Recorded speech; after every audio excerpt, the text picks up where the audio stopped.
No, no, no, no, no, no, no, no, no.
No, excuse me.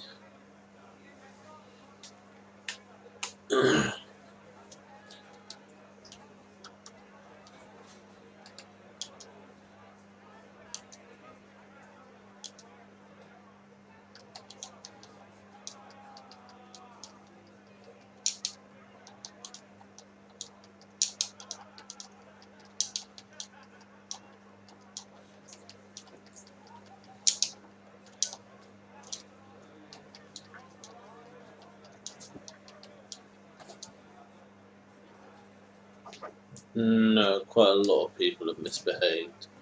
A few people might have.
He sounds really young, but I know he's not.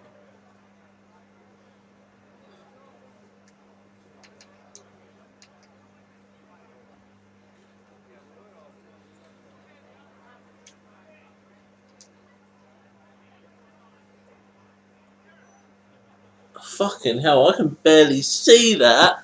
Holy shit.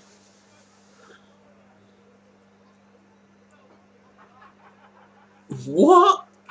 How the hell are you meant to see that? Jesus Christ, that's so small. Because I actually know what I'm doing.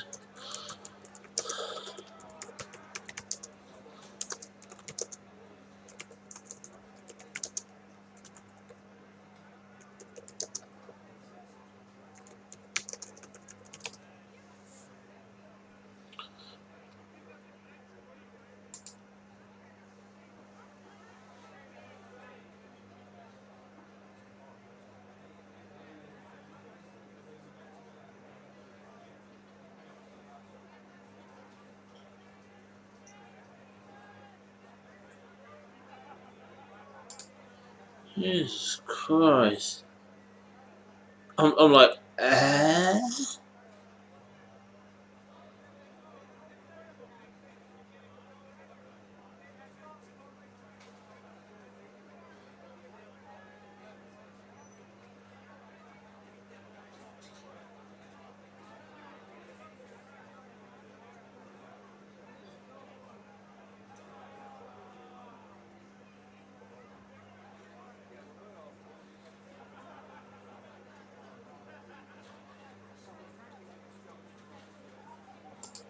Jesus Christ. Okay, I'm not the only person who thinks it looks small.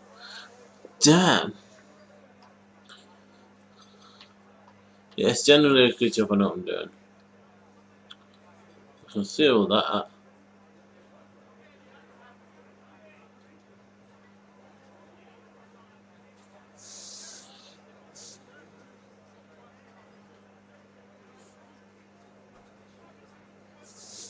No, listen.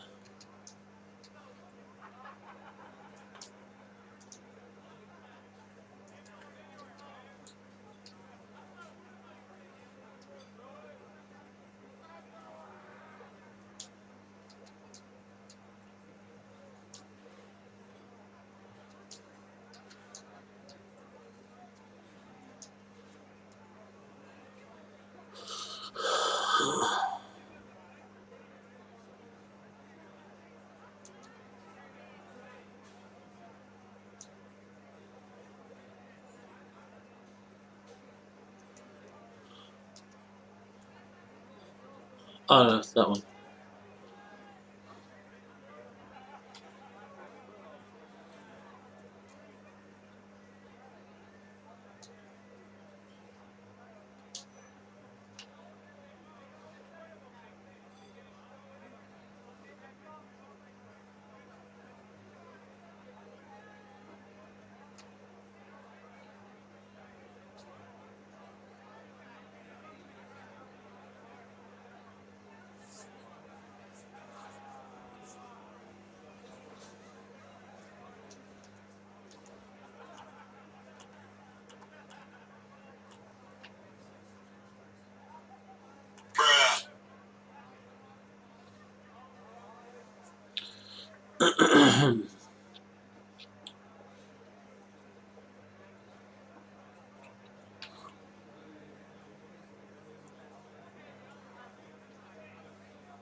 Oh, wait, the winter.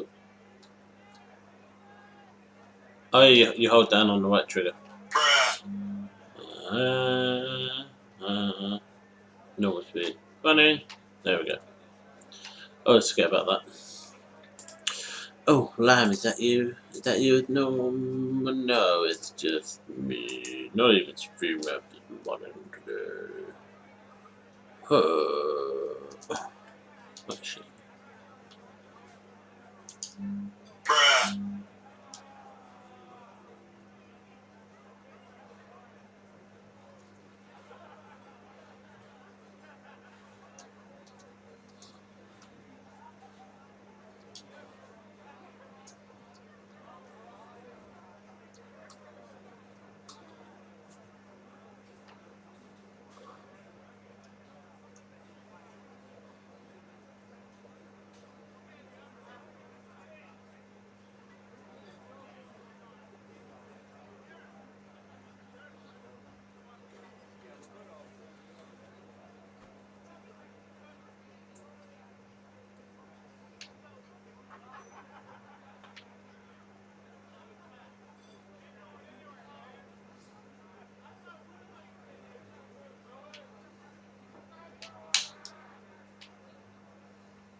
Hello. Mum, look at. Hello. Hello.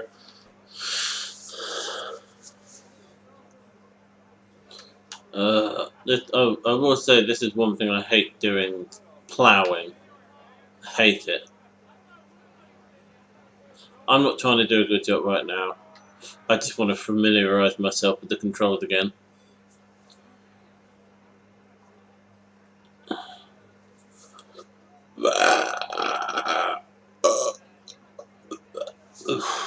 Oh,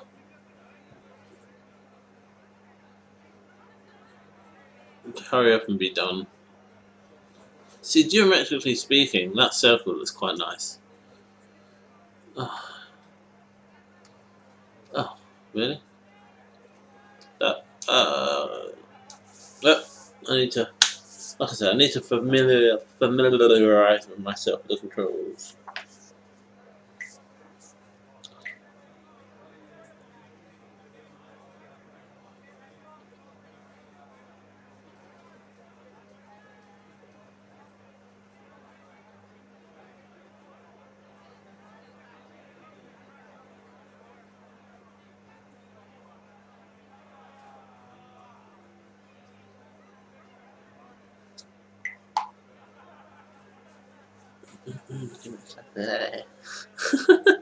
Oh, I have to press A to start. I knew that.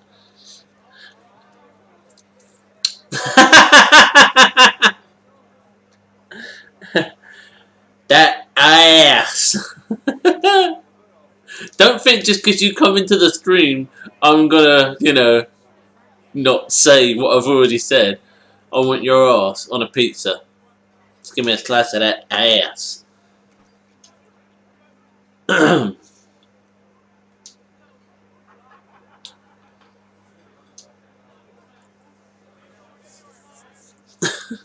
Really?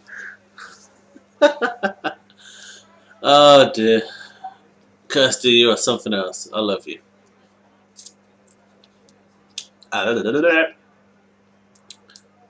For fuck's sake, what do you want, eh? What do you want, eh? Anything, I don't care. Sausage, like, pepperoni. Um, ham. Oh no, we've already got Oh god, what is it? Pork luncheon meat. I really don't care.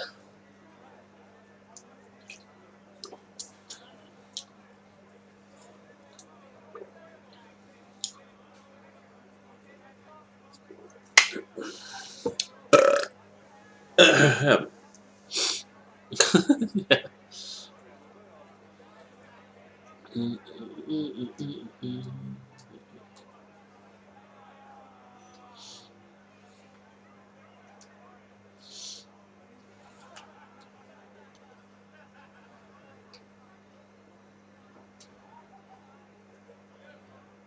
It almost looks a tad gross.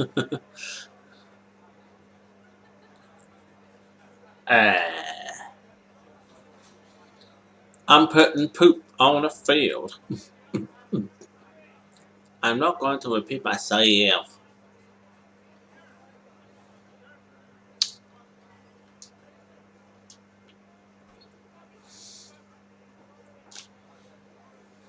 I'm trying to go. Oh, I have to press A first.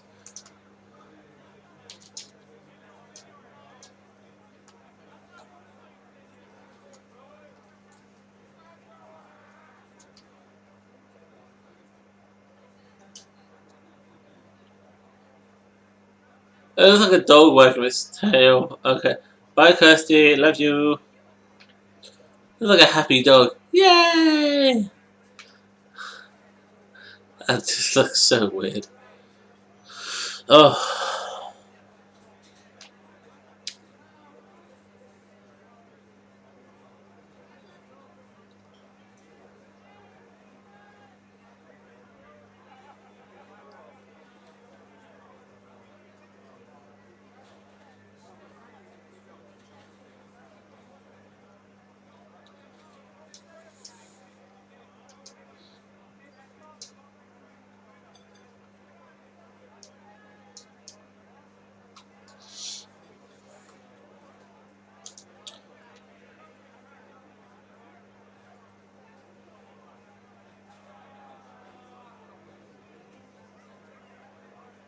feel like we're about to take off.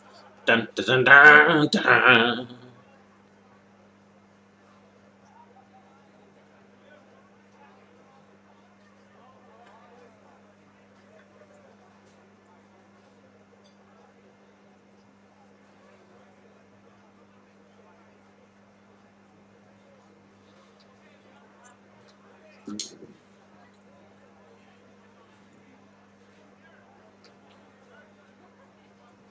Oh, you can tell there's a bit of a there's a subtle difference.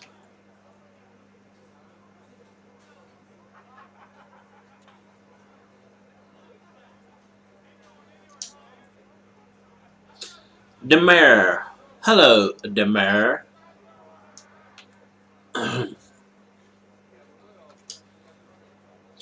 Yeah.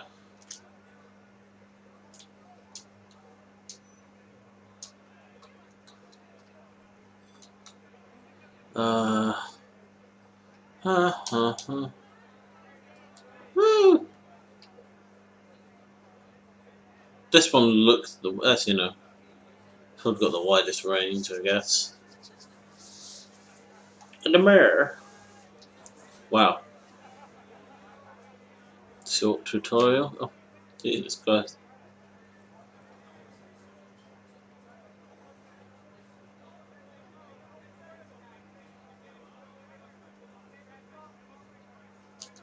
Uh-huh.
Oh.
unfolded on pickup lowered.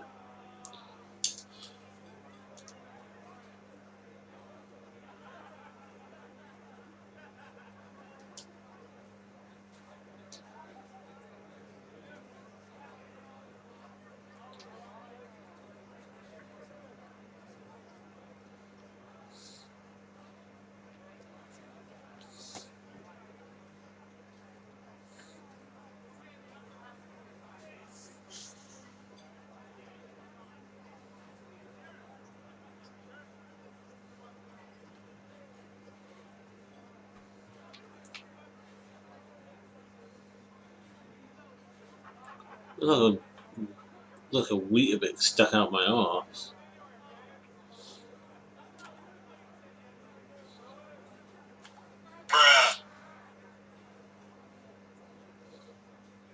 Ah shit, Weetabixes!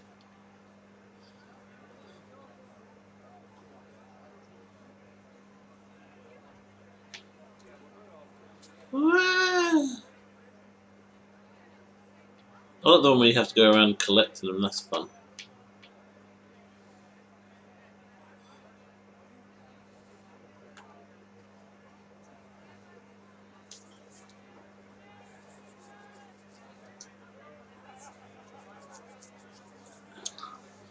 Yeah, the collecting bit's my favourite.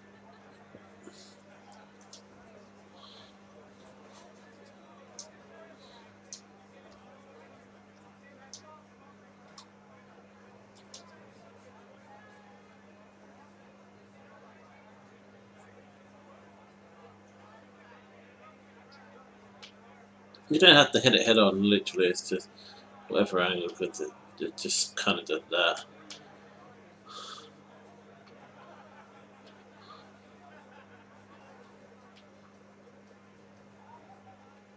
Oh, you gotta wait for that bit to come back down, okay.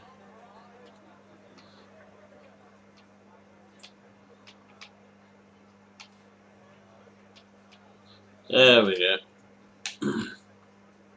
Almost forgot how to reverse in these things. I was like, oh yeah, hang on.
Oh, right in the door.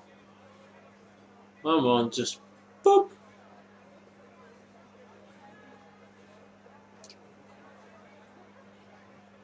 Oh,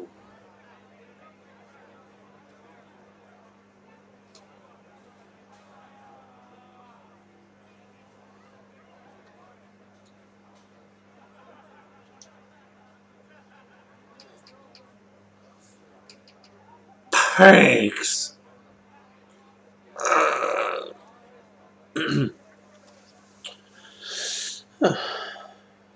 Oh yeah.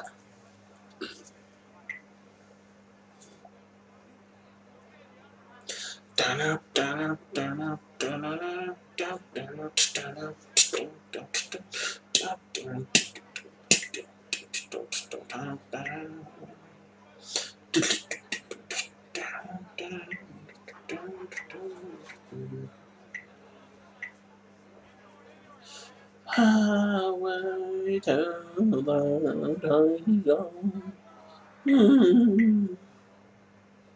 Highway to the dirty zone.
Oh dear.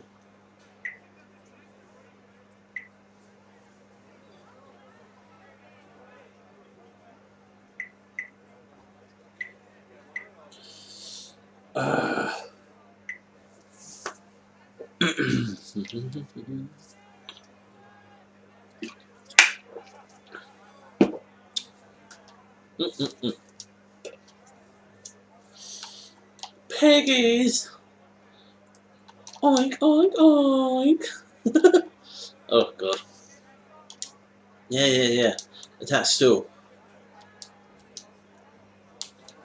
Alright, now you need to drive to the livestock.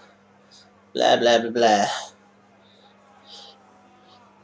God, this is so difficult to see. I'll be glad when I actually have like a sort of a better streaming setup because I'll be closer to a screen. Because this is just fucking stupid.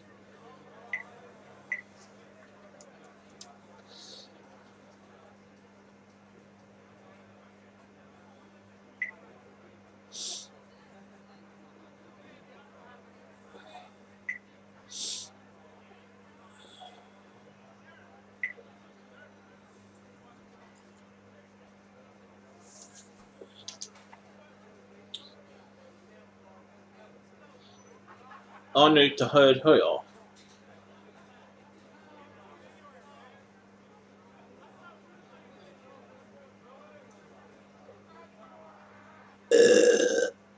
Open the market menu and buy as many pigs as fit in my trailer. Okay.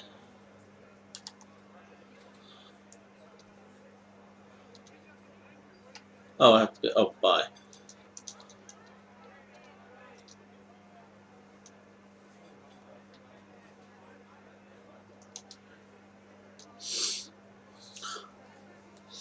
Oh, nice and scared.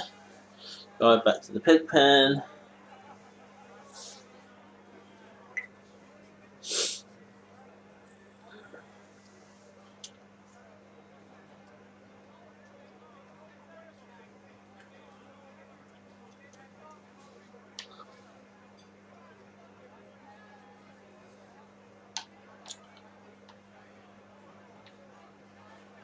I want to go off road.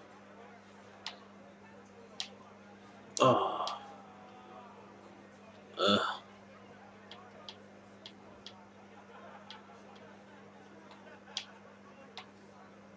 There we go.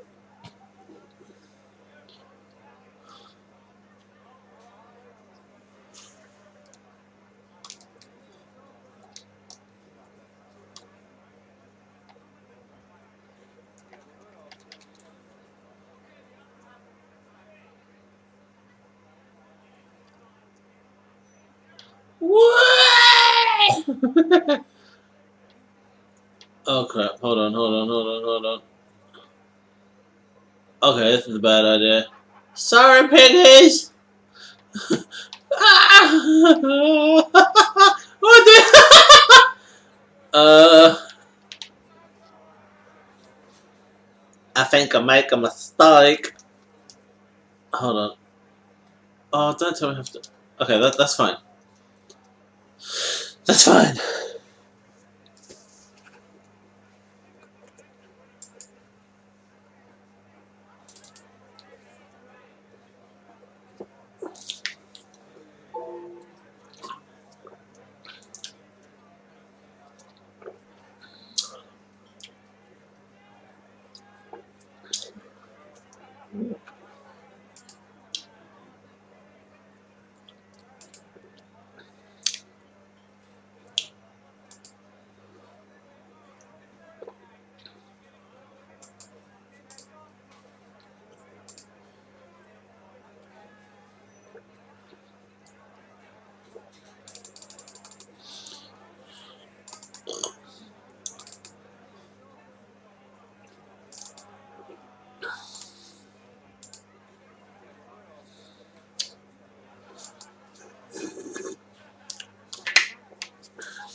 Oh, it still kept the colour there.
Doctor.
hang on. Yeah.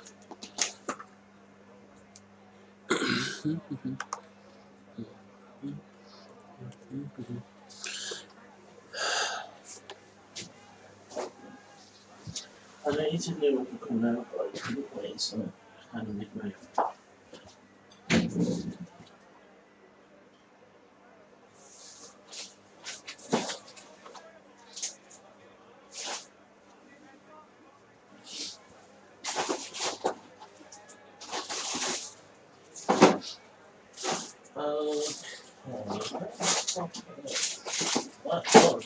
Okay.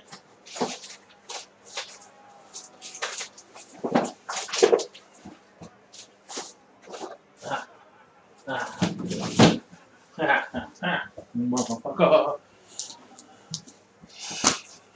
Holy shit balls. Motherfucker. There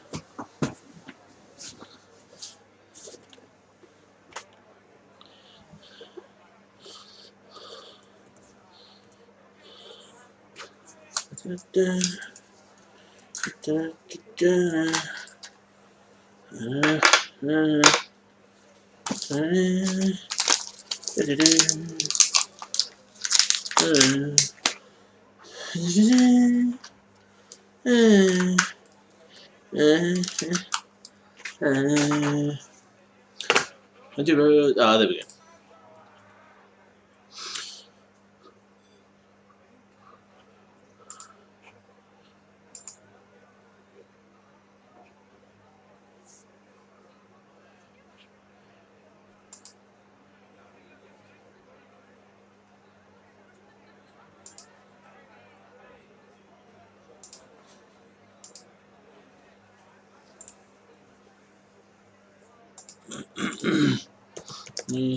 Let's go to change one color for another. And this doesn't replace color. Image. Okay, let's go back to essential. Image. Adjustments. Replace color. Oh, okay.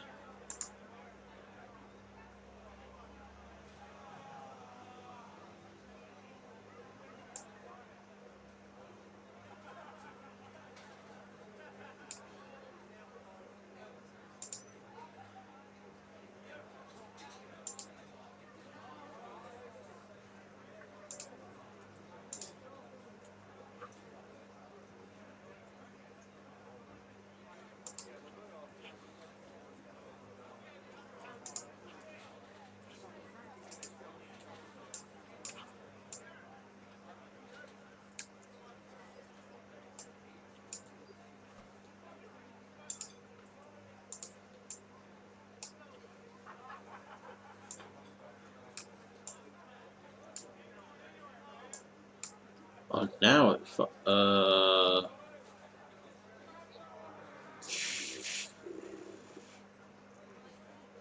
This is gonna look all stupid. Oopsie. So give me a second, guys. And oh god. Oh god, I picked the wrong thing. There we go. That's what I wanted. I just wanted that there. Alright.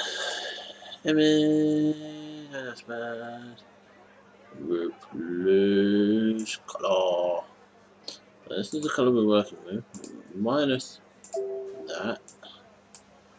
Plus in that.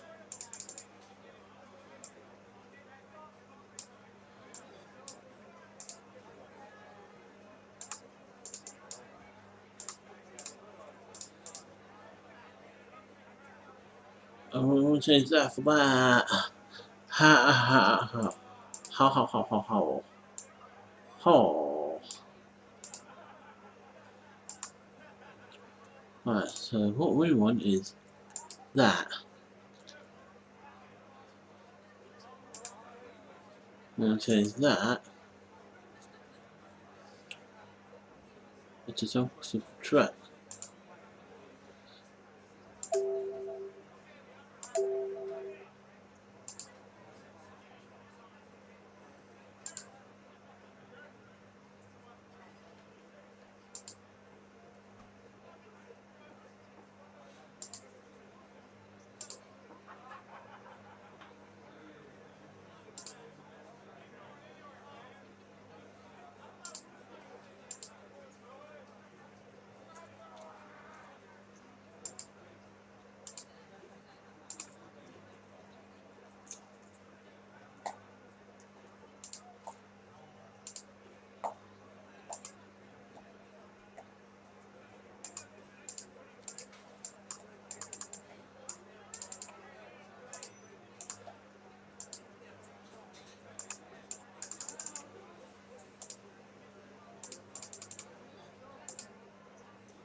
Smash, smash.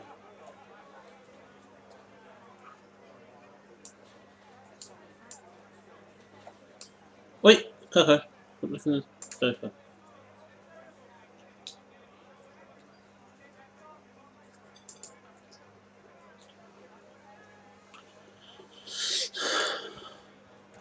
Today, I'm going to show you how to select and change.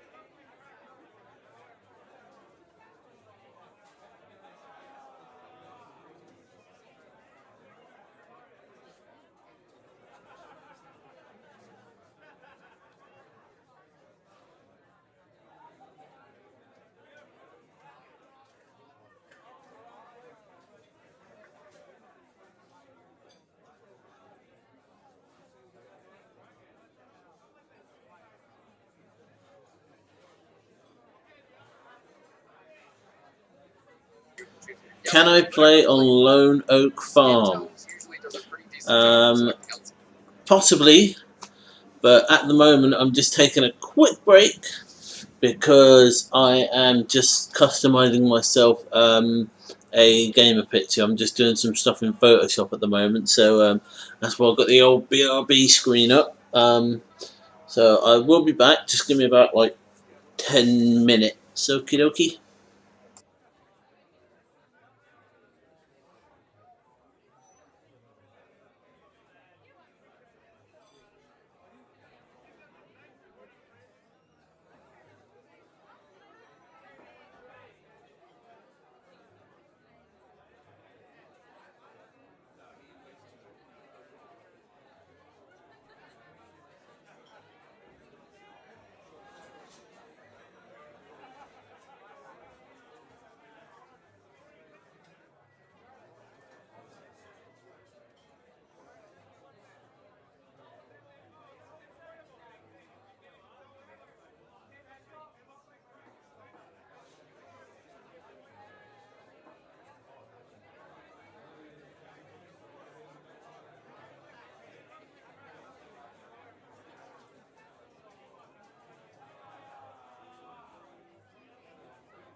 Okay, we'll be back real soon.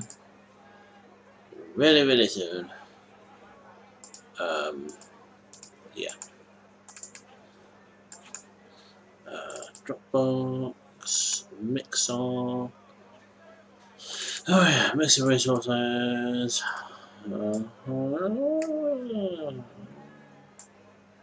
Oh man, that looks. That looks dope. Oh dear.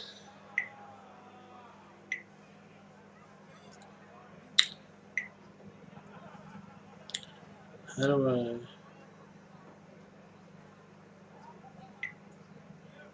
I want to edit? No. How do I edit my account? There we go. I can look straight into Dropbox. Ooh.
Oh, okay. Have I still? Oh no, I finished all my drink. Okay, got them out.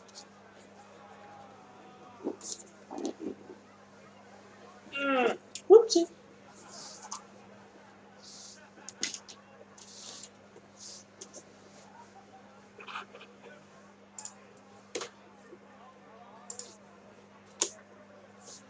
Alright, okay.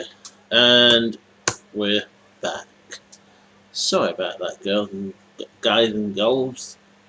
What am I doing? Oh, yeah.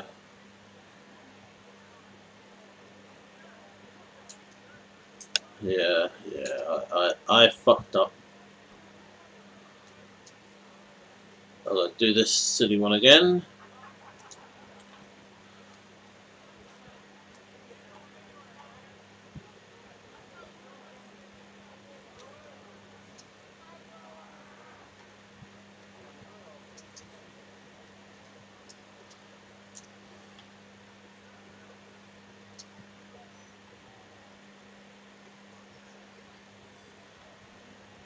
You know, I think I'm gonna, I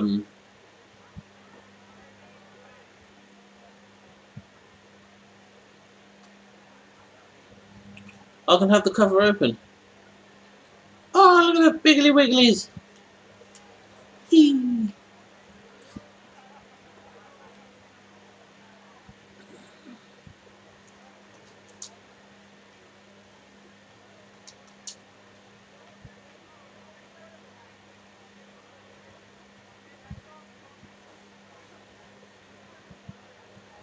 Short turn. Done it, done it. Woohoo.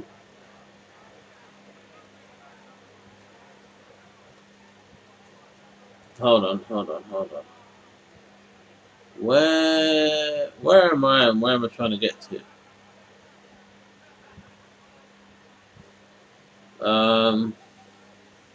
Okay then fine, yeah, might as well go along this road for a bit. And then chuck a left at the main road, then the first right, okay.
Surprise, motherfucker.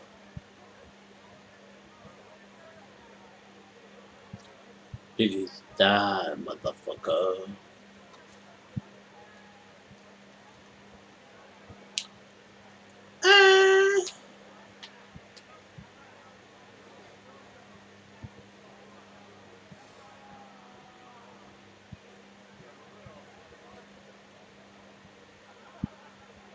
Okay, so there's a little bit of a dirt track there, so we'll come off there.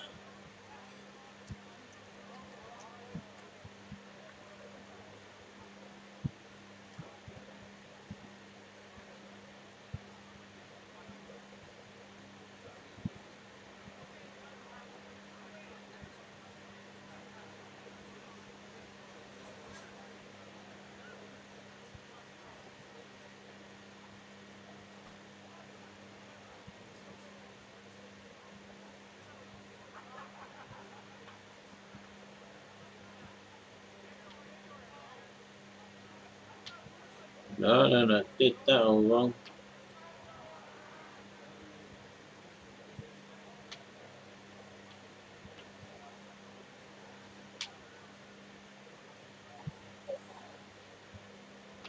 I wanna carry on going.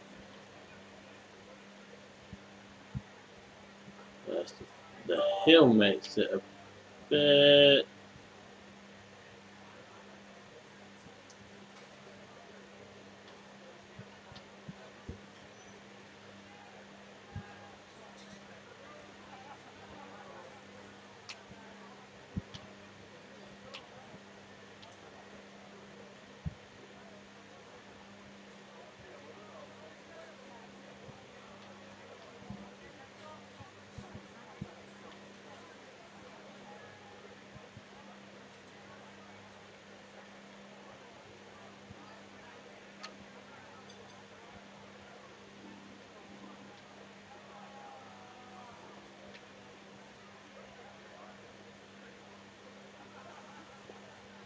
What do I do? Oh, right. Lift livestock trailer.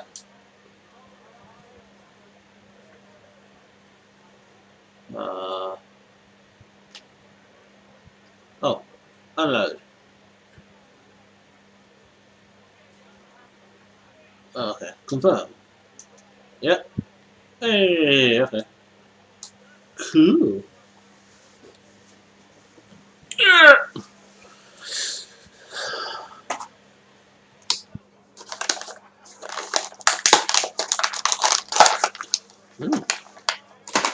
Angel case, motherfucker. Open here.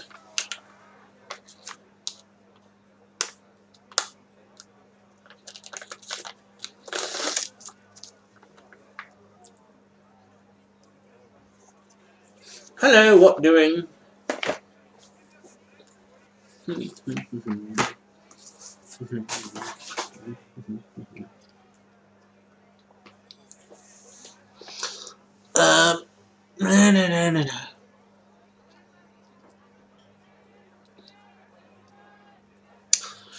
I'm trying. Oh, the one time I don't want notifications.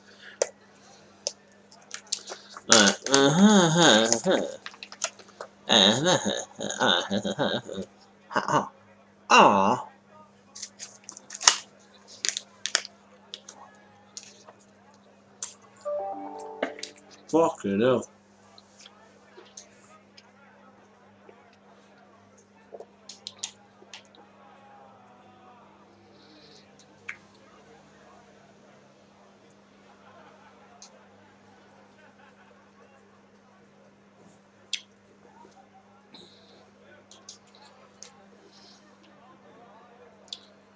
Woohoo! I love doing this.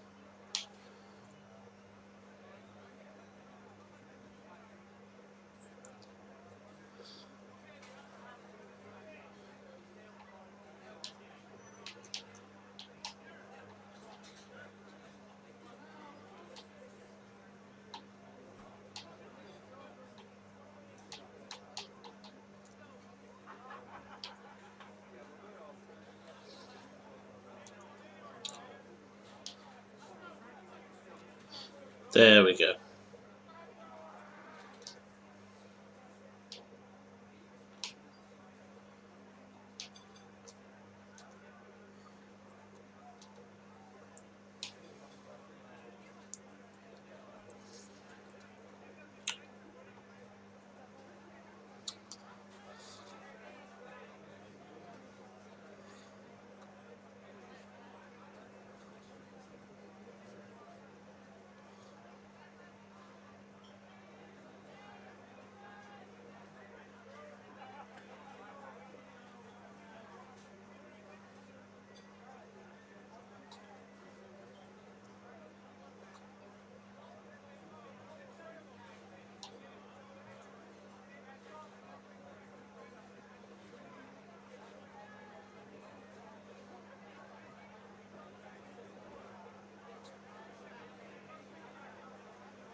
I just planted it on its head. Oh, we're done with pigs now? That if a pig. Oh, no. I need to get them water. Um. Uh.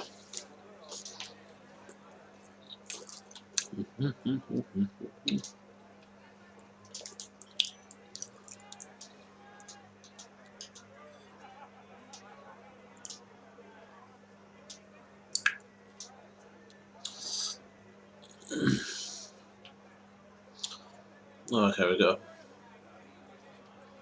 Gotta go on a bit of a drive. Okay, it's just here.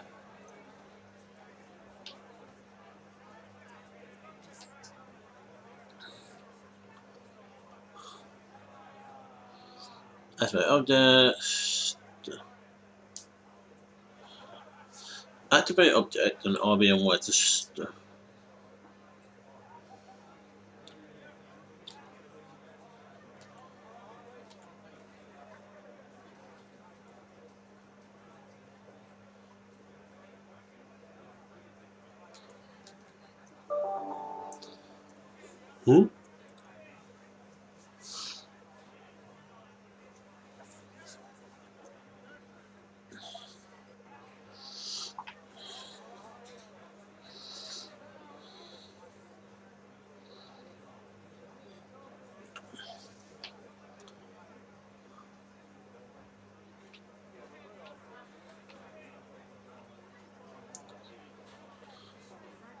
My piggies need their water. Whoopsie. I let you know what I'm doing, bruv. Oh, I need to stretch my legs out. Oh, that's better. Oh, where am I? Oh, okay, so we're putting it over there.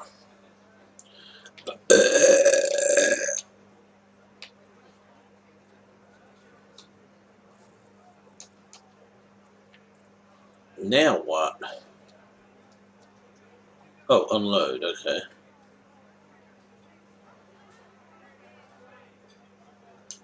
Oh. That's either the Ender Pig or it's going to teach me how to get the slurry.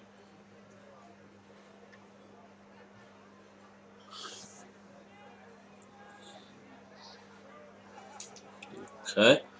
Oh, Wolfie, I love you, but come on, man. Come on, man. What are you broadcasting? What are you playing? What are you playing, Wolfie? Oh, Minecraft. Oh, you're still trying to get Minecraft sorted.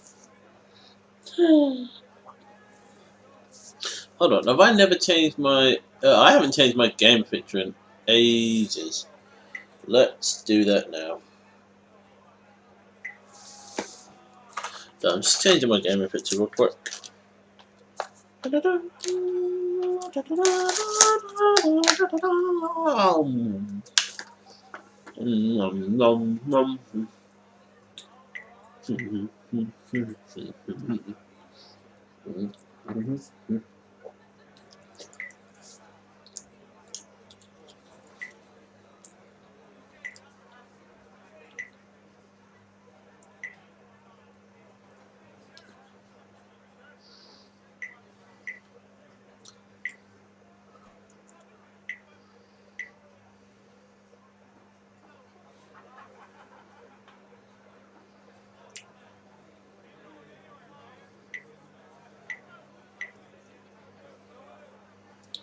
No, I don't open up Minecraft.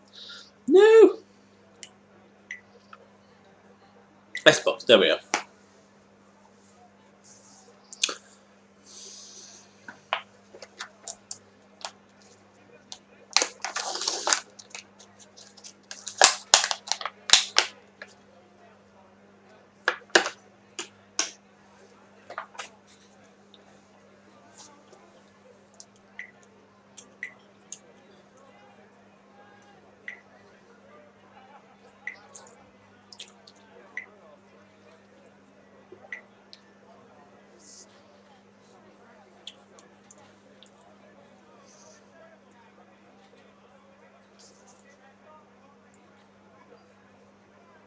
Oh, whoa.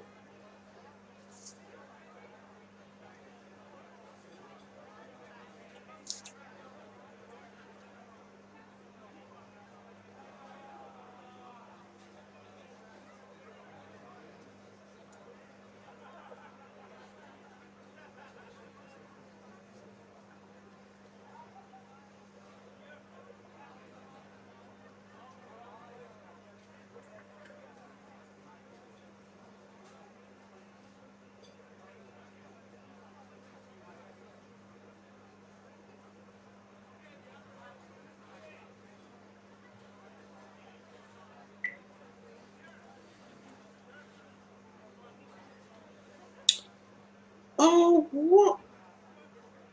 Come on.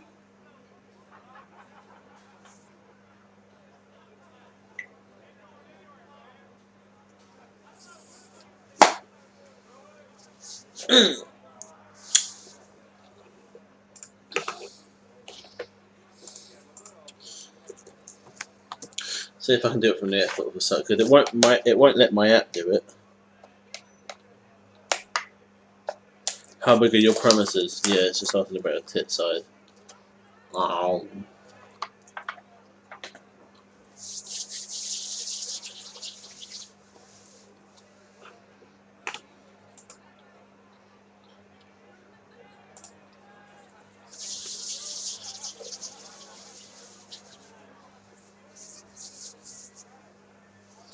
Nah, bro.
between 10 and 15,000 deaths per week, and you can see the very clear peak that started at the end of March and has now come down almost back to baseline, which is entirely due to the effects that COVID has had, both direct and indirect, in terms of the other effects across society. And you can see here the peak and the fact that it's coming down.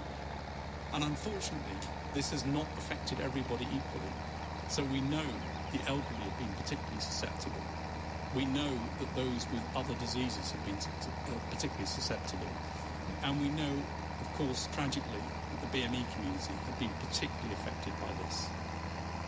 This curve reminds us why it's so important to carry on doing the basics, hand hygiene, keeping ourselves separated, not going to break the social distancing rules that are in place, and to make sure that we go cautiously, step by step, measure as we go, and are prepared to reverse where it's necessary to do so. Thanks very much, Patrick. Anything to add to that, Chris? No, in that case, thank you very much, both. Let's go to questions from the public first. Ruth in Bournemouth. I am thrilled to see outlets open selling coffee, takeaway food and ice creams, but I'm concerned to see many doing so without wearing gloves and masks. With masks mandatory now in many settings, surely they're essential for those serving food and drinks to the public. How else are we protected from those serving transmitting coronavirus in the unfortunate event they have it and are not at that point aware?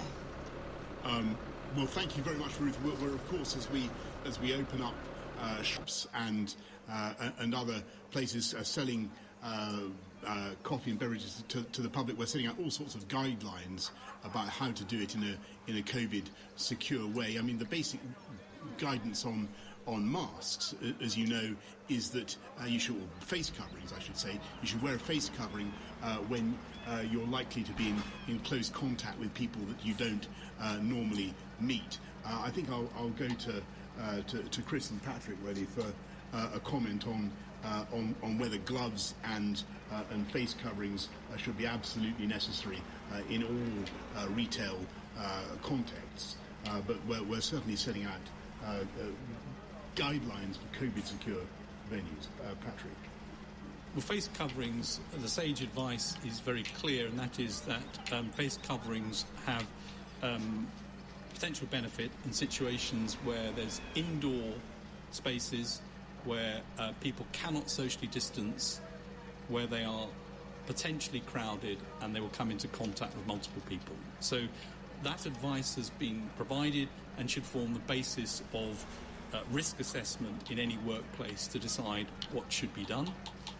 It's absolutely the case, and you're right, that touching and surface contact is a major form of spreading this disease, and therefore other measures, including wearing gloves, can be important in certain circumstances. This needs to be a risk-by-risk assessment in different workplaces to decide what's appropriate for each individual workplace. And businesses that are serving drinks to the public that may wish to know exactly when and how to wear either face coverings or masks should get onto the website and look at the COVID secure guidelines for Monday. Anything to add on that? The only thing to add, I think Patrick has covered face coverings very clearly, is on gloves.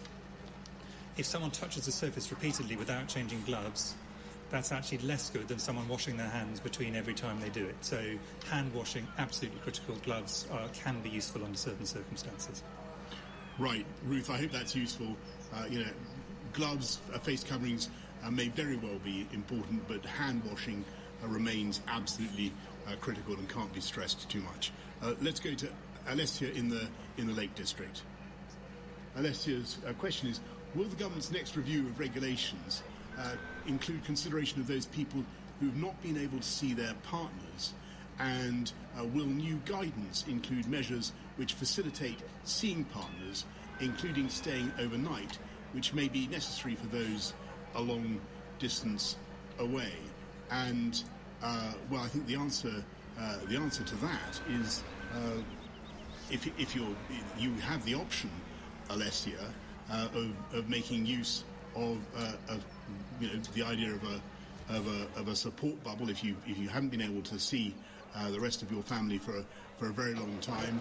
I think that is plainly designed to help you, and we would want to make sure that people who have been suffering from loneliness, have been unable to see their families for a long time, the rest of their families, are able to do that.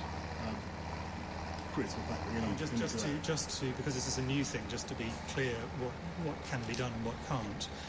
The idea of the bubbles is for families which have a single adult in the household. So if this applied to two families with a single adult in the household, that would be covered by what the Prime Minister has just talked about, this idea of bubbling.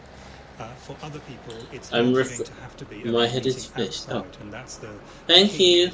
Outside and socially distanced, because the risk of transmission is much lower. To go back to the reason why we're doing this, because everybody can see exactly why this question is so important, why it is so important for people to see their families and their partners. It is only by breaking the links between households where things could be transmitted that we can continue to keep the R down as we take forward these slow, steady steps forward. And the reason for making the bubbling relatively specific is that reduces the risk that you're joining together several households. So the bubbling is about single households or lone parents. At least one of the people will be in that category, and then there's a meeting outside for other people. I think Alessia's Alessia's question is people want to know if they're in a single household, they can elect to be in a support bubble with another household. But she asks about staying overnight a long distance away. How we don't generally want to encourage households mingling, but what's your reaction to that? So what the suggestion about bubbling is that this will allow people who belong to a single household or lone parents to stay if necessary, but this doesn't apply except in that situation. And the reason for that is single households will have many fewer contacts, and therefore it's linking up many fewer households. Okay, well, I hope that's helpful, Alessia. The answer is we're going ahead now from Saturday, from the 13th, we're going ahead with the support bubbles, and you've heard what Chris has said. This is intended for single households where there's been particular loneliness and isolation, and they have the opportunity now to form a support bubble with another household and to stay overnight where necessary. I think that's clear. Let's go to questions from journalists. Let's go to Laura Koonsberg of the BBC. Thank you very much, Prime Minister. Pigs As done. Prime Minister, Jesus have you Christ. allowed a situation to arise where a child can go and look at lions at the zoo, Calvin a single Forest relative Street. will now be able to go and have Sunday dinner with their family, but in many situations that same child might not be able to go back to school until September? And if I can ask a question to you all, including Sir Patrick and Professor Whitty, Neil Ferguson, one of the other scientists who was advising the government on lockdown, told MPs this afternoon if it had been introduced a week earlier, we would have reduced the final death toll by at least a half. Is he right? Laura, can I just quickly go first to schools? And yes, of course, as I said earlier on, we would like to be in a position where we could have got those the remainder of primary back for a couple of weeks before the summer holidays. We wanted to do that if that was going to be possible, because of what the point Patrick and Chris have been making about the continued prevalence of the disease. I mean, 53,000 have it right now. There are 39,000 new cases a week.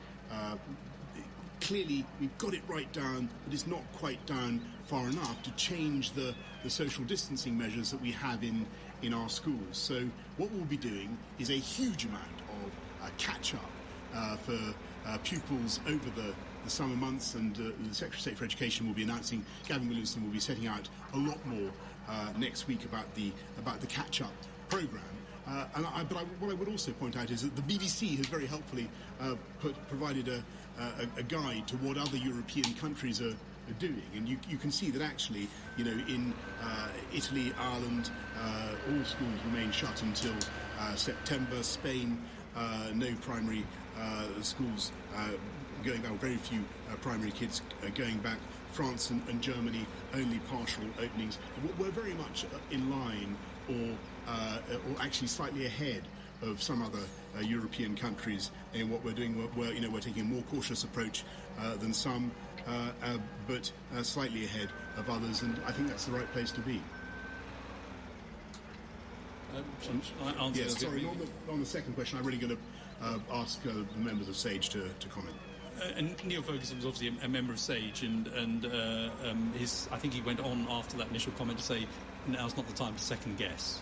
And I think the general point is, should we go back and look carefully at the phasing of the measures, the different groups of measures, which ones made the biggest impact? Can we see in retrospect which ones are most important? That's going to be important for judging the future, should this happen again in the winter. And there's time to go back and do all of that analysis, and we absolutely should go back and look. It's very important to understand, very important to shape whatever it is we do in the future. So I think those are important scientific questions to address, and they haven't yet been fully addressed.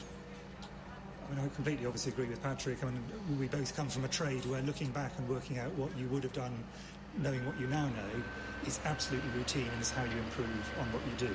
But I think if we, I mean, just on Professor Ferguson's point, I mean, I think a variety of different people are going to come with different answers on the timings question. Actually, we're not going to get an identical situation to what we had then, not least because we actually know a lot more and we'll have a lot more information. Part of the problem we had at that stage was that we had very limited information about this virus. There's still a lot we don't know, but we know a lot more now. But what I think is much more critical for, we do need to start looking at, even at this point, is what is the best combinations of measures that have the biggest impact on reducing the virus, but have the least impact on society for that effect. And there's clearly a very complicated balancing act. And that's partly for allowing us to release the various lockdown measures in a sensible, measured, steady way, as the Prime Minister was laying out. But we have to take that very, very carefully. But we also have to accept that we could find ourselves in one of three situations. One is where the virus, we actually have a situation where it starts to escape control. The aim for going very slowly is to prevent that from happening, but that's a risk, and we need to know which ones to reintroduce there. The second situation is we all think there is a reasonable chance that in the winter this virus will have some advantages it doesn't have at the rest of the year. It's something which transmits more easily indoors, for example, and therefore things that are working well in summer and autumn may cease to be working as well in winter, and we need to know what combination of additional things we might have to introduce or reintroduce at that stage to cover a difficult period of the year. And then finally, the nature of new epidemics is very often they come in waves circling around the world, and if we get hit by another wave, at that point we need to understand better what is the optimal mix of things we can do. So I think there is a lot we should be doing, even at this stage, to work out optimum mixes of things. Timings strike me as something which is important. We're learning more the whole time. We'll give a better answer to that the whole time, but that to some extent doesn't really help us for the future to the same extent. Thanks very much, and I just want to repeat, I should have made it absolutely clear at the beginning, I hope I did, that we fully intend to get all schools, all pupils back by September, if, as I say, the science and our battle against the disease allows it, which I very much hope they will. But in the meantime, I want to thank teachers very much for all they've done to keep so many schools open throughout the crisis. Thank parents and pupils. It was never going to be easy to restart all of primary schools in the way that we have. But we've got substantial numbers now going back into some of these years. Year 6 in particular, it's growing every day, and so thank you very much. We'll continue to make progress on that. Can we go to Prime Minister, can I just ask you Dan, I think we're not going to have follow-ups, Laura, with great respect. I haven't given follow-ups before, but are you desperate for a follow-up? Go on. I think you need to unmute Laura. Yeah, could you address that point made by Professor Ferguson? Well, yes, I really have nothing to add to the views of the members of SAGE. I think that we'll have to all such judgments. I think will need to be examined in the fullness of time. And as Professor Ferguson was a member of SAGE, I think at the time, as he readily accepts. Dan Hewitt of ITV. Thank you, Prime Minister. Firstly, on schools, the Tory chair of the Education Select Committee is asking you personally to intervene, to take charge of the situation with schools. You had a big plan for the economy with the furlough scheme, you had a big plan for the NHS with Nightingale hospitals. Where is the big plan with education and getting children back to school in September?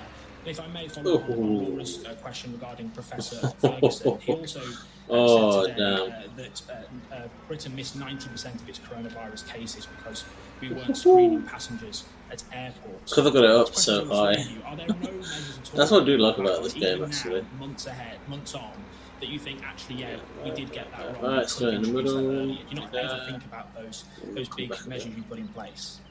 Well, Dan, let me just go first on schools and say that we do have a very big plan to get all our pupils back to school by September. We've started getting primary back already, as you know, from the 1st of June.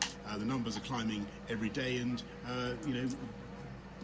some people who only last week were saying we were being reckless in going too fast, and now saying that we're going too slow.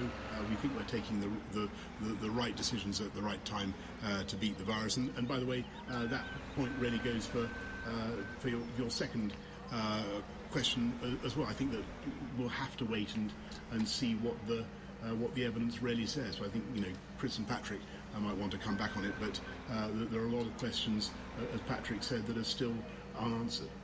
I want to come back on it reasonably clearly. It's not a matter of do we ever look back. We always look back. That is the whole point of having the scientific and medical method, is you look back and you say, what could we have done better and what can we do for the future? So we absolutely should.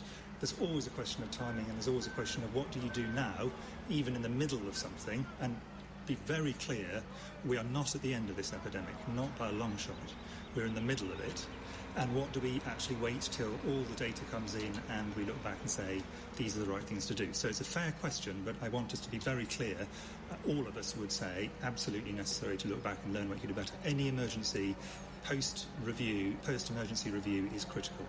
Everyone would accept that. Just one other thing to add to that. That data came actually not from Neil Ferguson, it came from a group looking at the genomics of this that we funded very early on in this for exactly this reason, to find out what was going right, what was going wrong, and we knew we wouldn't get the answer till later, but it's an important part of what Chris has just said. To always be prepared to get the data, to look back and find out what was right, what was wrong, and what we know in retrospect. And that's an important part of the scientific method. Thanks very much, both. Beth Rigby from Sky. Thank you. Sweden's top epidemiologist said last week his COVID-19 strategy had resulted in too many deaths after he persuaded his country to avoid a strict lockdown. Today, Professor Ferguson said going into lockdown a week too late cost an estimated 25,000 lives or more. So the same question, please, to all three of you. What is your biggest regret, and what do you now wish you'd done differently? Well, Beth, I really can't go further than the answer that I've already given. I'd asked Chris and Patrick to comment on that. Of course, we're going to have to look back at all of it and learn the lessons that we can. But frankly, I think that a lot of these questions are still premature, and there are lots of things, lots of data, lots of things that we still don't know. And this epidemic has a long way to go, alas. Not just in this country, but around the world. The only thing I'd add to that is, we need to get the information to find the answer to that question. It's an important question. Will we have got everything right? No, for sure we wouldn't. There are some things that we will have got wrong, and we need to make sure that we understand what they are, learn from them, and get them right next time. And that's exactly what we need to do. And we shouldn't be just guessing as to what those things are now. And it's a very complicated situation. We have much more information now than we had then, and we need to learn from it and make sure that we use that to get the next stages of this as effective as they can be. Chris, you want to add anything? I mean, I think there's a long list, actually, of things which we need to look at very seriously. If I was to choose one, it would probably be looking at how we could speed up testing very early on in the epidemic.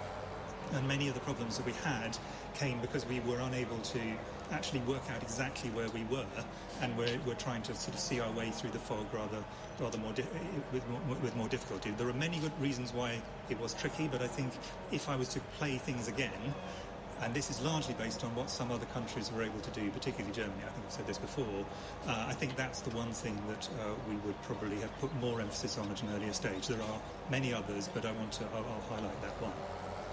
Thanks very much. Quick follow-up there, please. No, may I have a quick follow-up? Yes, I do gave you one. not regret not going into lockdown earlier? Is that not a regret of yours, given what you know now? Well, Beth, I'm really going to have to go back to what Chris and Patrick have said, because I think, you know, we made the decisions at the time on the guidance of SAGE, including Professor Ferguson, that we thought were right for this country, and I think that the questions that are posed are still unanswered, and there's a lot of data that we still frankly do not have, and I think it would be, you know, I know you want me to cast judgment now on everything that happened in the months that have gone by. I just think that of course that moment will come, and of course we've got to learn lessons, but I just think that it is at this stage premature. There's still too much that we don't know. Thanks very much, Beth. Let's go to Gordon Rayner of the Telegraph. Thank you, Prime Minister. On schools, you've said that your intention is to get all children back in school by September. The problem at the moment, as you've said, is that you can only have class sizes of 15.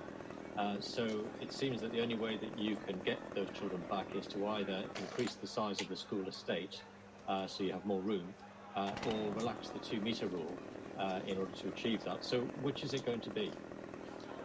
Thanks, Gordon. Well, of course, in primary schools, the 2-metre rule is not the issue. It's the class sizes that are the question, but both really affect the size of the school estate in question, whether you can get all the pupils back. The problem is, as I've said earlier on, that the level of the epidemic, though it is way down, is not down as low as we would like, in order to relax the social distancing measures in schools. So we're going to get all schools back in September.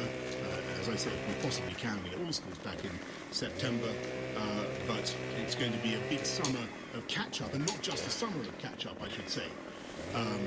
Gordon, we're going to keep making sure that kids get the remedial help that they need for the stuff that they've missed for months and months to come, so that they genuinely make up for lost time. So we want to have a educational catch-up and an economic bounce back at the same time. Can I just ask you a quick follow-up, Prime Minister? The 2-metre rule obviously is what's stopping pubs, restaurants, and lots of other things from reopening. And so, do you agree that relaxing the 2-metre rule is a political decision that's ultimately up to you to take? And are you prepared to go against your scientific advisors if they refuse to budge on the 2 metres? I think thanks, Gordon. I think there's a balance of risk to be struck, and I think the issue for me is how far down we can get the incidence of disease. I mean, as Patrick has just said, we've got only 1 in 1,000 people in this country now with the virus. However, there are still 53,000 people who have it. The R is only just below 1. We have 30,000 more new cases per week. It's not down as low as I would like, and I have to be very, very mindful of the risk of new outbreaks. We've made colossal progress in the sense that NHS Test and Trace is able to isolate local outbreaks. With the Joint Biosecurity Centre is very, very helpful in enabling us to see what's going on. We will be able to to do whack-a-mole with new outbreaks in schools or hospitals, and we already are. But my judgment at present is that we must proceed cautiously.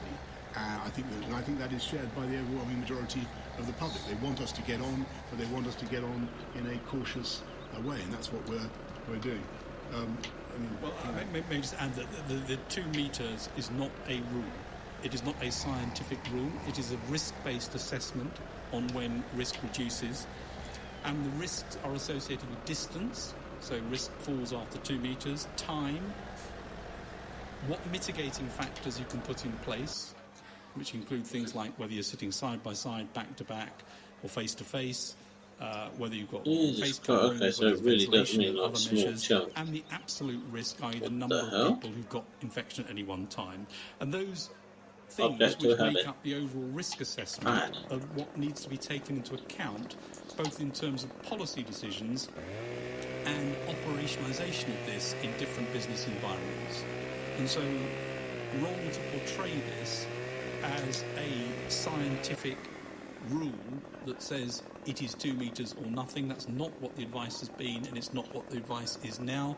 And a series of measures explaining under what conditions the risk may differ with different distances, time, mitigating factors, and the absolute risk.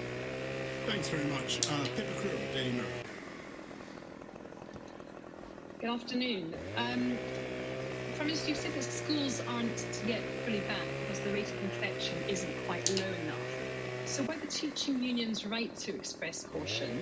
And why hasn't education been more of a priority when it's so integral to what you say is your core aim of levelling up the British economy? And can I quickly ask the scientists as well, please? The Prime Minister set out how the 5 tests have been met. But in the plan to rebuild document that you referred to on May the 11th, it said that the changes to lockdown, and I quote, must be warranted by the current alert level, which I think is still at 4, but maybe you can clarify that. Are you both completely comfortable about the pace at which we're easing the lockdown? Thank you. Pippa, just obviously, schools are safe to go back to. They're safe for your children. That's a very, very important point. But we need to have, in those schools, we need to have certain measures at the present time which are dictated by the state of the pandemic in this country. And so it's smaller class sizes, or the 2 meter rule, and those obviously dictate the physical configuration of the school and make it difficult to open up all primary schools at once for all pupils, and I think people get that. But we are going to go ahead in September, if we possibly can, opening up all schools from September. So you've got a lot of primary coming back now. Years 10 and 12 getting face time with their teachers from Monday. That will go ahead so they can prepare for their exams next year, and a huge amount of catch-up work so that pupils get up during the summer and the autumn and beyond, so that they get the education they need and deserve. And that is our objective. And I see massive importance in this campaign, not just for economic purposes, treating the schools as we need to educate the next generation, but for simple social justice. Because after all, so many pupils who have not been getting education in school have not had quite the homeschooling that perhaps others have had, and it's vital that we compensate as fast and as far as we can, and that is what we're going to do. So why hasn't it been more of a priority then, education, when you compare it to health and economy, for example? It's been a massive. No, I totally reject. I mean, I respectfully, Pippa, reject that, and I draw your attention, if I may, to the very helpful compilation by the BBC of what other countries are doing, and you'll see that there are plenty of countries in other EU countries which are not actually getting primary schools back at all.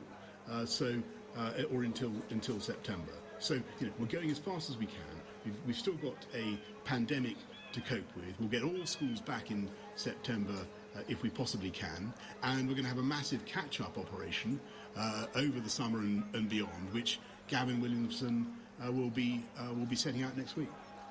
Shall I go on the second one? Yes, please. There are no comfortable options. And anyone who pretends there is a comfortable option has not understood the situation we are in. So I think of this as every doctor, as every healthcare professional would. It's always about balance of risk on all things that you have to deal. Giving a drug, there are side effects. Doing an operation, there are side effects. You have to take a risk because that's the best thing to do at the time. We're obviously having, in government, to balance a large number of risks. All of society is having to balance a large number of risks. But what you're trying to do is manage those risks as best we can with the information we have to minimise the risk of a bad outcome and to maximise the possibility of a good outcome. But the idea that there is some option which is completely safe and it's all fine is clearly not true, and I don't believe anyone listening to this thinks that that is an option. So what we think is that this is a reasonable, provided people hear what the Prime Minister is saying and stick to what the Prime Minister is saying and don't try and extend it out, and the people who are opening businesses stick to the COVID secure rules, and people are reasonable in the way they do it.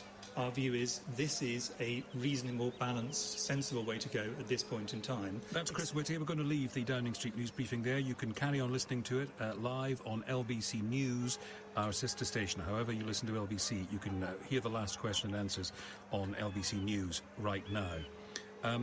Well, there was quite a lot there, wasn't there? The main announcement from Boris Johnson was that from this weekend in England, they're going to allow single adult households living alone or single parents with children under 18 to form a support bubble with one other household. He was very keen to make international comparisons when it comes to schools. He still doesn't want us to do that, though, on death rates. He said questions posed are still unanswered. Boy, is he right about that. Let me bring in Laura and David. Now, Laura and David phoned me earlier. They're part of tonight's Downing Street verdict. Laura, David, I suggested some categories earlier. Laura, biggest waffle? I didn't find it as waffly as I normally do. I think that's because they brought out the big guns. They had Chris Whitty and Patrick Vallance, and I think when they're involved, their answers are better. They're based on data rather than just trying to tell a political line. So. Okay, David, what about you? Biggest waffle? I kind of agree with Laura. It was interesting because I think she's right. When you have the two scientists with him, he has a much more direct response. But the biggest waffle for me was when, God bless her, Laura Kuenssberg enabled every single journalist to have a follow-up question by pushing that in, and there was no response from Boris. It was just a waffle, just hot air coming out of his mouth, I'd say. He did seem to have some trouble explaining the policies just announced tonight. What was best journalist cut-off, though? I thought Beth Rigby, who did come back very forcefully, but eventually she was muted.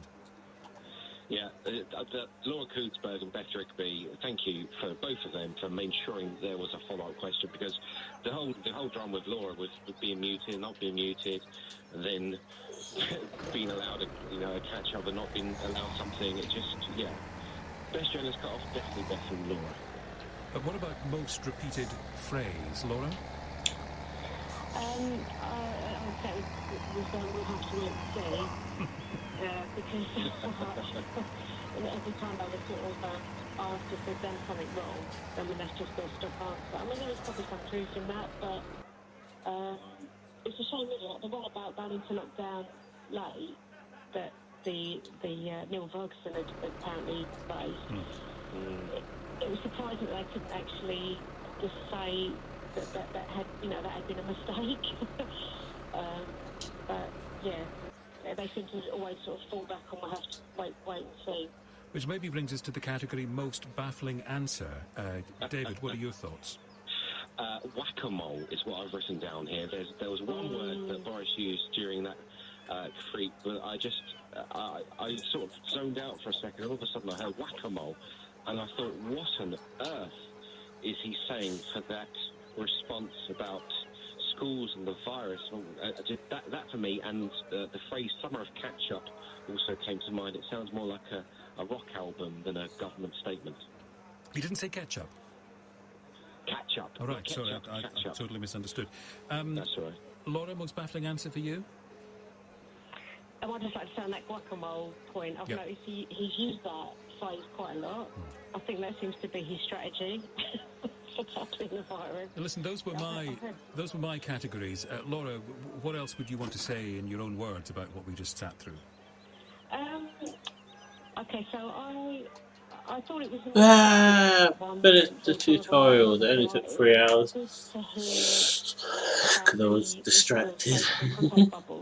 Although I was a little bit confused, because when I first heard about it, I thought he was saying that, so if it was what, like, I'm thinking about my mum, to be honest, that she would be able to spend time with us as a household now indoors.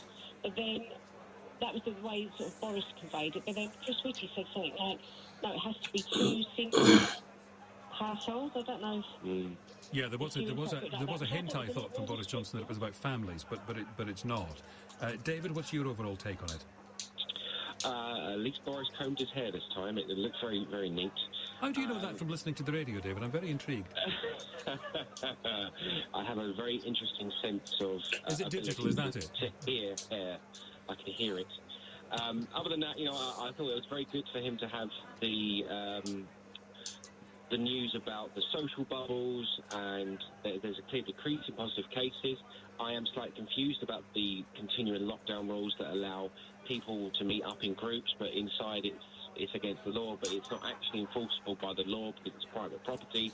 But I agree people should keep sticking to the rules and washing their hands, but this was a good briefing.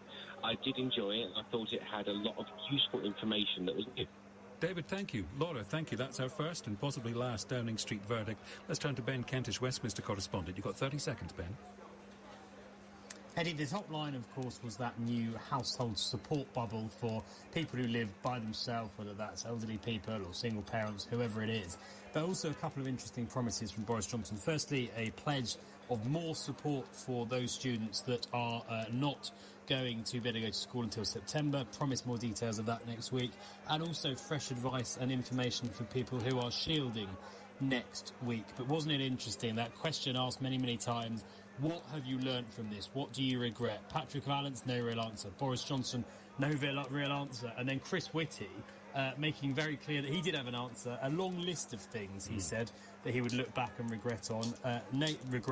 Named testing as one example, but said there were many, many others. Until the government gives a similar answer, until Boris Johnson says, well, I think actually we should have done this, the question about lessons learned and what he regrets and what he would have liked to have done differently, and of course then what he would do differently in future, Eddie, as you saw from that press conference, is not going away. Ben, thank you. One text says it wasn't guacamole, it was guacamole. We'll check the tape. Ian Dale with you at 7. This is LBC. Thank you, Eddie.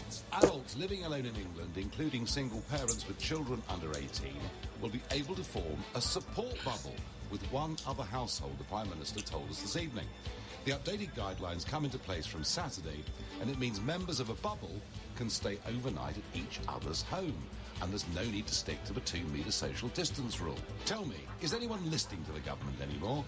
Call me on 0345 6060 973. You can text to 84850 or tweet using the hashtag Farage and LBC at LBC+. A former Sage professor says the number of deaths could have been halved if lockdown was introduced just a week earlier. That's kind of cool. On your radio, on Global Player, and Play LBC. Leading Britain's conversation. This is LBC. From Global's newsroom, I'm Tim Humphrey. The Prime Minister says people living alone or single parents with children under 18 in England can form what's called a support bubble with one other household from this weekend. They would be allowed in each other's homes and could stay the night.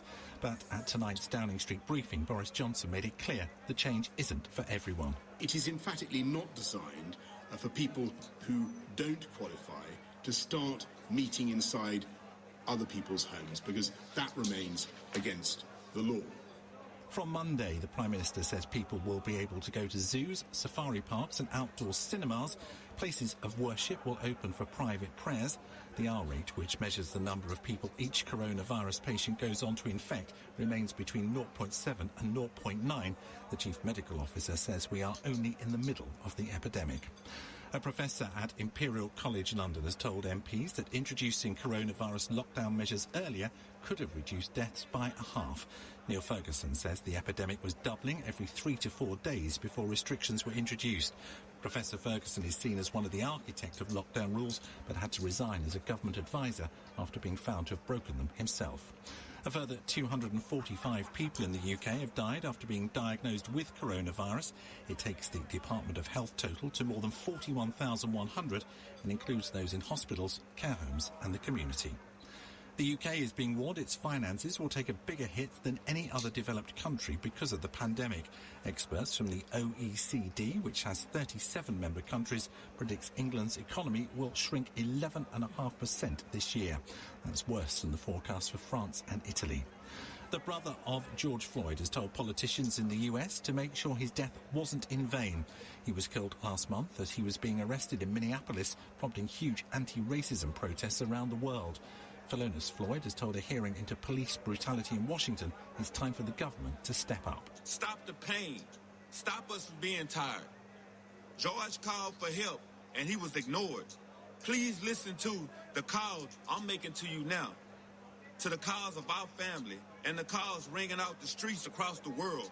In the city, the FTSE 100 closed down 7 at 63.29. The pound buys $1.27 and €1.12.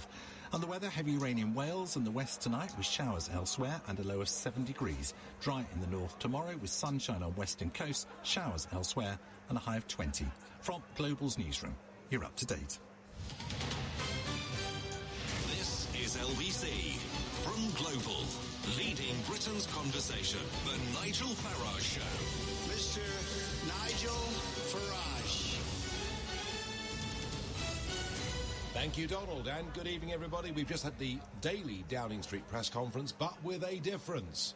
Not Alok Sharma, not Matt Hancock, no, we had the Prime Minister, Boris Johnson, today. We don't see him very often, so what he had to say was very, very important. Zoos will now be open, along with shops, from Monday, but not the Reptile House. Bubbles are being opened up, whereby individuals, whether they live on their own or they've got kids of under 18, can meet up with another household and stay over, which could mean a lot for single grandparents, single parents, being able now, under the law, to meet their family and stay. Could mean a lot for couples too, couldn't it, that have been separated over a period of time. But then, perhaps, at the end of this press conference, some very difficult questions for the Prime Minister about when lockdown was introduced and what the implications of that have been. Following it all was LBC's Westminster correspondent Ben Kentish. Ben, zoos are open. They are, Nigel. There's been this debate, hasn't there, in recent weeks about zoos, given outdoor attractions were open, and it was one of the very incremental, by his own admission, elements of easing to the lockdown that Boris Johnson announced at that press conference. It does prompt the question, as Laura Koonsberg from the BBC asked, how have you allowed a situation to arise, Prime Minister, where children can go and look at a lion in a zoo, but yet they can't go back to school? And Boris Johnson himself, I thought quite interestingly, almost preempted that question, Nigel, by saying people would find discrepancies inevitably within the advice. He said that was inevitable, but this schools row is going on because as other elements of lockdown are eased, there are those who say, how have you managed to do this, but not to get our children back to school? Yeah, and then we went on to bubbles. Tell us about the bubble.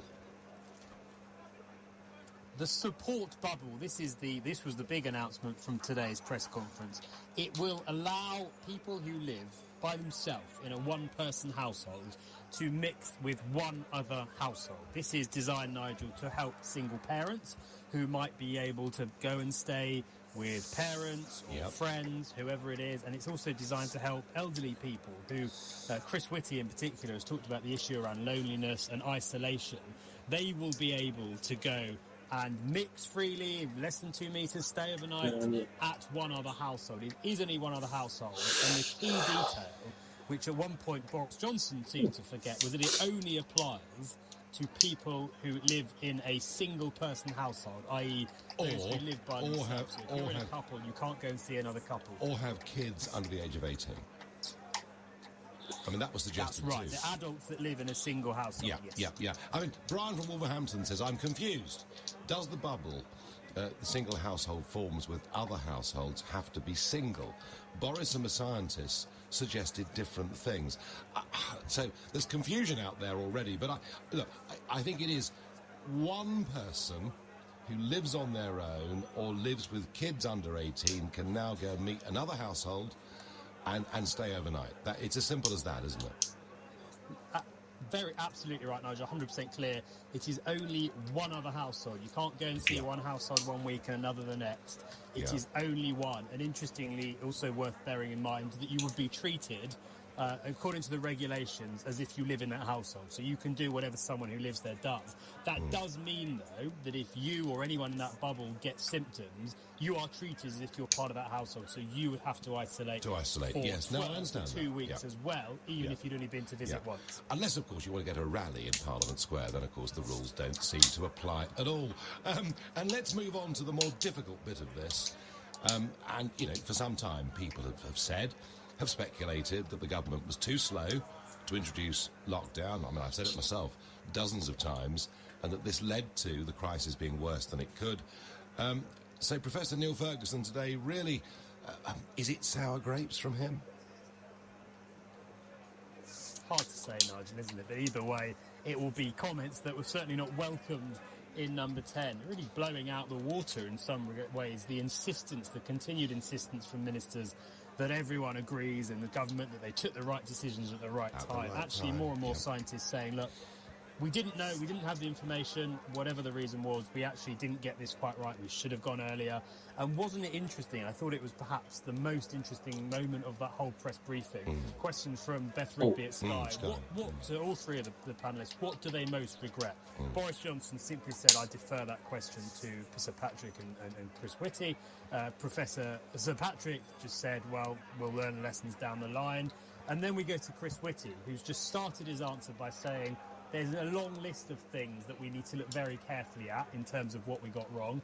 He said there were many examples and gave just one, the example of not having enough testing in place early on, but a very stark, very honest answer from Chris Whitty. And Nigel, the more that these scientific advisors, people like Neil Ferguson, John Edmonds, others, and even Chris Whitty today start to reflect on what they think went wrong, the more the pressure will grow on ministers to do the same. At the moment, no sign of them changing their line on that. They insist that they think they got the decisions right and the time for reflection is not now.